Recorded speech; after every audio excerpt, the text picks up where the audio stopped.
আসসালামু আলাইকুম বন্ধুরা, আশা করি সবাই সুস্থ আছেন। বন্ধুরা, গত 2 সপ্তাহ উত্তাল সংঘর্ষ, রক্তপাত, ক্ষেপণাস্ত্র হামলা আর পারমাণবিক বোমার গর্জনের পর অবশেষে মধ্যপ্রাচ্যে শান্তির ইঙ্গিত। ইরান এবং ইসরায়েলের মধ্যে যুদ্ধবিরতি কার্যকর হয়েছে।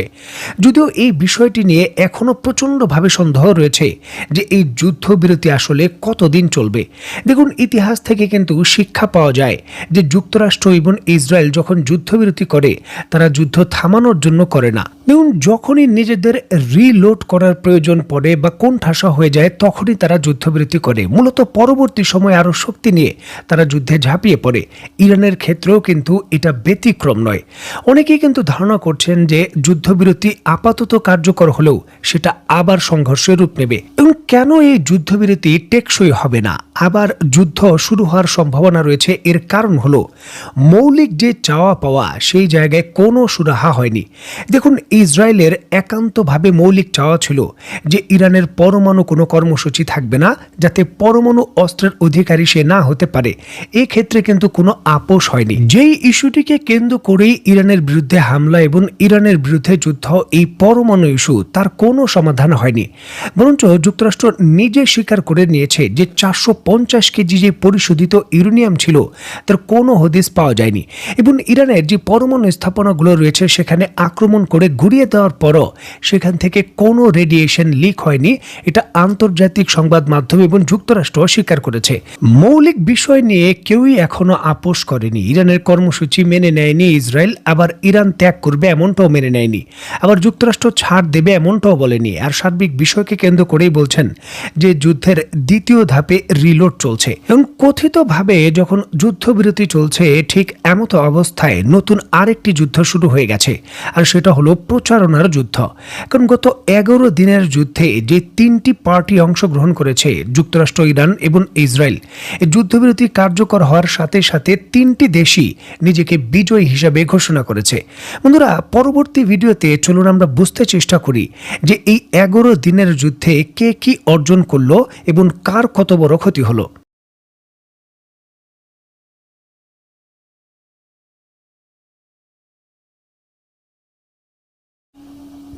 ইসরায়েল একটি কৃত্রিম রাষ্ট্র। এই রাষ্ট্রের বেশিরভাগ নাগরিকই বিদেশ থেকে এসে এখানে বসতি করেছেন, আধুনিক সময়েও করেছেন।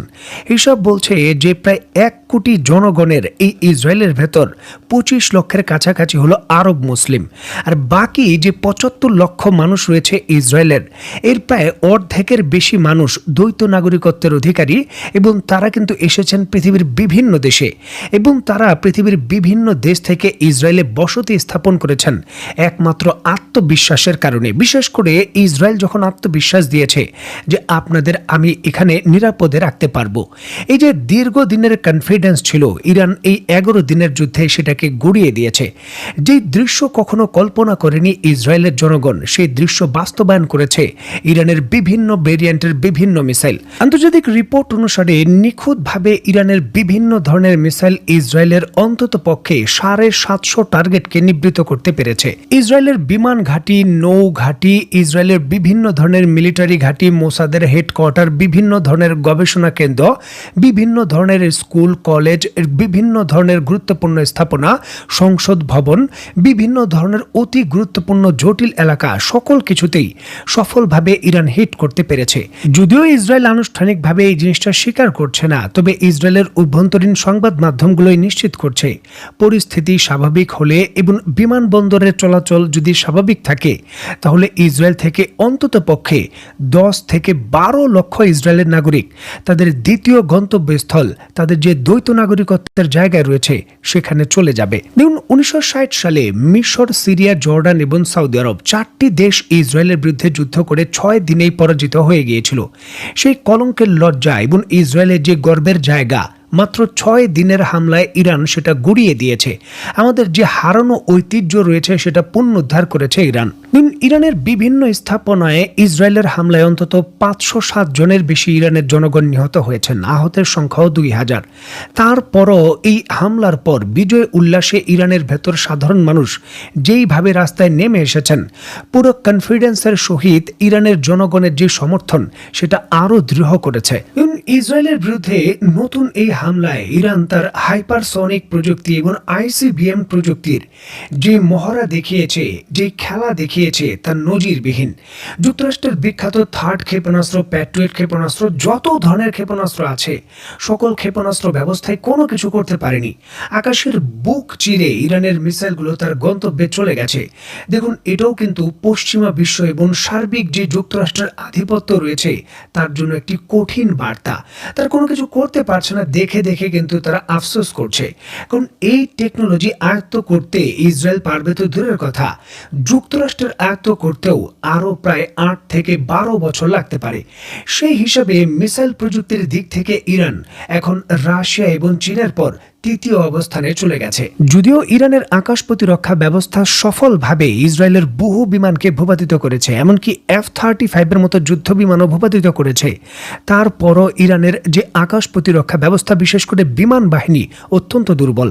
ইরানের বিমান বাহিনী দ্রুততার সঙ্গে শক্তিশালী করা দরকার, বিশেষ করে অন্ততপক্ষে 100 থেকে 150টি বিমান যুক্ত করা খুবই। শুধুমাত্র হামাসের সঙ্গে যুদ্ধ করেই গত 30 থেকে 40 বছর ধরে ইসরায়েলের মতো দেশ তার সামরিক সক্ষমতা নিয়ে যে গর্ব করত, সেটা ইরান 11 দিনে গুড়িয়ে দিয়েছে, এটা সত্য কথা। তবে এরপরও এই 11 দিনের যুদ্ধে ইরানের বিরুদ্ধে ইসরায়েলের গোয়েন্দা সংস্থা মোসাদ যে ক্যাপাবিলিটি দেখিয়েছে তা নজিরবিহীন। বিশ্বের অন্য কোনো শক্তিশালী সংগঠন এত বড় মিশন এত নিখুঁতভাবে বাস্তবায়ন করতে পারবে কিনা সন্দেহ। দেখুন, ইসরায়েলের F-35 যুদ্ধ বিমান বলেন বা জেরিকো মিসাইল বলেন বা অন্যান্য যত ধরনের সমরাস্ত্র বলেন, সেটা ইরানের জন্য বড় কোনো ঝুঁকির কারণ নয়। ইরানের জন্য সবথেকে বড় ঝুঁকির কারণ হলো মোসাদ। ইরানের বিরুদ্ধে মোসাদের মাধ্যমে ইসরায়েল যেই মাপের সাফল্য পেয়েছে, বিশেষ করে ইরানের ভেতরে ড্রোন নির্মাণের কারখানা তৈরি করেছে, আবার সেখান থেকে হামলা করে ইরানের উচ্চ পদস্থ কর্মকর্তাদের নিখুঁতভাবে টার্গেট করতে সক্ষম হয়েছে। দেখুন, এই অস্ত্র ইসরায়েল কোনোভাবেই ব্যবহার বন্ধ করবে না। পরিস্থিতি শান্ত হলেও ইসরায়েল তার মোসাদের মাধ্যমে ইরানের যে ইসলামী বিপ্লব রয়েছে সেটাকে ধূলিসাৎ করার চেষ্টা করবে, ক্ষমতার পরিবর্তনের চেষ্টা করবে এবং যে কাঠামোটা রয়েছে সেটাকে দুর্বল করার চেষ্টা করবে। এটা অব্যাহত থাকবে। দেখুন, অনেকেই তাদের বিশ্লেষণে এমনটা দাবি করতে পারেন ইসরায়েলের পক্ষ নিয়ে যে ইরানের সামরিক কাঠামোতে আক্রমণ হয়েছে এবং পরমাণু স্থাপনাগুলোকে গুড়িয়ে দেওয়া হয়েছে। বাস্তবিক অর্থে ইরানের পরমাণু সক্ষমতা কমেনি। তবে এক্ষেত্রে গত 11 দিনের যুদ্ধে ইসরায়েলের সবথেকে বড় বিজয় হলো যে তারা এই যুদ্ধে যুক্তরাষ্ট্রকে টেনে আনতে সক্ষম হয়েছে। মানে যুক্তরাষ্ট্র কোনোভাবেই এই যুদ্ধে জড়াতে চাচ্ছিল না, তবে শেষমেশ ইসরায়েল এই যুক্তরাষ্ট্রকে টেনে আনতে পেরেছে এই যুদ্ধে এবং ইরানে হামলা করাতে পেরেছে। এটাই হলো বড় অর্জন, কারণ এই জিনিসটাই কিন্তু ইসরায়েলকে সিকিউরিটি দেয় যে ভবিষ্যতে আবারও ইরানের সঙ্গে যদি বড় সংঘাত হয় তাহলে যুক্তরাষ্ট্র সরাসরি ইসরায়েলের হয়ে যুদ্ধ করবে। দ্বিতীয় বিশ্বযুদ্ধের পর 1952 সালে একবারের জন্য যুক্তরাষ্ট্র শুধু দক্ষিণ কোরিয়ার জন্য যুদ্ধ করেছিল, সেটা উত্তর কোরিয়ার বিরুদ্ধে। এরপর যুক্তরাষ্ট্র যত যুদ্ধ করেছে সেটা নিজের জন্য, অন্য কোনো দেশের জন্য করেনি। নজিরবিহীনভাবে এইবারই কিন্তু প্রথম এত বছর পর তারা ইসরায়েলের হয়ে যুদ্ধে নামলো। দেখুন, এটা ইসরায়েলের জন্য একটা বড় বিজয়, কারণ ছোট দেশ হয়ে তারা যুক্তরাষ্ট্রকে এই মাত্রায় নামিয়ে আনতে পেরেছে। দেখুন, ভারতের মতো বৃহত্তম দেশ যারা বলে যুক্তরাষ্ট্র আমাদের স্ট্র্যাটেজিক পার্টনার, সেই ভারতও কিন্তু পাকিস্তানের বিরুদ্ধে যুক্তরাষ্ট্রকে সরাসরি মাঠে আনতেই পারেনি। এমনকি পাকিস্তানকে উল্টো সহযোগিতা করেছে যুক্তরাষ্ট্র। ইউরোপীয় ইউনিয়নের বহু দেশ বহু চেষ্টা করেছে যুক্তরাষ্ট্রকে মাঠে আনতে, ইউক্রেন বহু চেষ্টা করেছে, পারেনি। ইসরায়েল এই ক্ষেত্রে সফল। এই জিনিসটাও কিন্তু সামরিক সমীকরণে নতুন বার্তা দেয়। ইরানের নতুন প্রস্তুতিতে এখন শুধু ইসরায়েল নয়, যুক্তরাষ্ট্র থাকতে হবে। যুক্তরাষ্ট্রের মূল ভূখণ্ডে ইরান কতটুকু হামলার জন্য নিজেকে ক্যাপেবল হিসেবে গড়ে তুলতে পারে তার উপরই কিন্তু নির্ভর করছে এখন সকল কিছু। জরুরি ভিত্তিতে আন্তঃমহাদেশীয় ব্যালিস্টিক মিসাইল তৈরি করা ছাড়া ইরানের হাতে কোনো বিকল্প নেই। দেখুন, যুক্তরাষ্ট্রকে অনুভূত করতে হবে যে মধ্যপ্রাচ্যের শুধু ঘাঁটি নয়, আমাদের মূল ভূখণ্ড, আমাদের দেশের ভেতরে ইরান আক্রমণ করতে পারে। তখনই কিন্তু সে সংযত হবে এবং ইসরায়েলের লাগাম টানবে। এছাড়া কিন্তু বর্তমান যে যুদ্ধবিরতিটা চলছে এটা শুধু লোক দেখানো এবং শুধুমাত্র আই ওয়াশিং, সময় ক্ষেপণ। নিশ্চিতভাবেই কিন্তু এই দুইটি দেশ পাল্টা আবার ঘুরে এসে ইরানে আক্রমণ করবে, আর এটাই হলো বাস্তবতা। তো বন্ধুরা, অত্যন্ত গুরুত্বপূর্ণ এই বিষয়গুলোকে কেন্দ্র করে আপনি ব্যক্তিগতভাবে কি মনে করছেন তো অবশ্যই কমেন্ট বক্সে লিখবেন। তো বন্ধুরা, আজকের মতো বিদায়, নতুন কোনো ভিডিও নিয়ে আবার দেখা হবে। সেই পর্যন্ত সবাই ভালো থাকবেন, সুস্থ থাকবেন এবং বাংলাদেশকে ভালোবাসবেন। আল্লাহ হাফেজ।